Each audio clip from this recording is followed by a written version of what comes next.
Македонија сака договор за слободна трговија со Соединетите Американски држави и покрај одлуката на Доналд Трамп за паузирање на царините за повеќе земји, вклучително и нашата, владата е на ставот дека треба да се преговара и да се одржува комуникација со тамошните власти.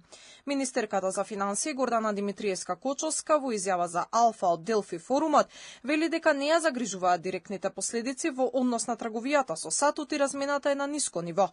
Позагрижувачки би биле ефектите кои би дошле преку Европската Унија, која е наш најголем трговски партнер. Клучното е дека Европа е подготвена, многу е смирена, тука имаме представници, како што кажав, од многу земји, имаме представници од Светска банка, има представници од ММФ, од Европската банка за обнова и развој, гледаме една смиреност кај нив.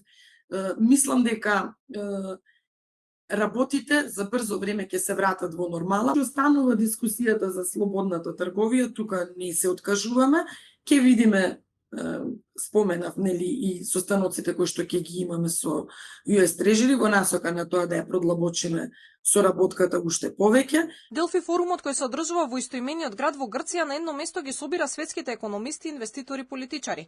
Очекувано фокусот на панелистите е на одлуките кои доаѓаат од американскиот председател. Заклучоците од економистите се дека ова е крајот на глобализацијата и дека доколку Доналд Трамп повторно се одлучи на царини, тоа ќе има последици и за американската и за глобалната економија. Економистите беа едногласни дека воопшто нема економска логика се тоа што се случува и дека америчката економија буквално ќе има сериозни проблеми и очекува реакции од страна на бизнис секторот во Америка кон америчкиот председател заради ваквите одлуки, затоа што сите беа едногласни дека Америка најмногу ќе страда во насока на тоа да очекуваат голема инфлација таму и многу низок раст на економијата или, да кажеме, негативен.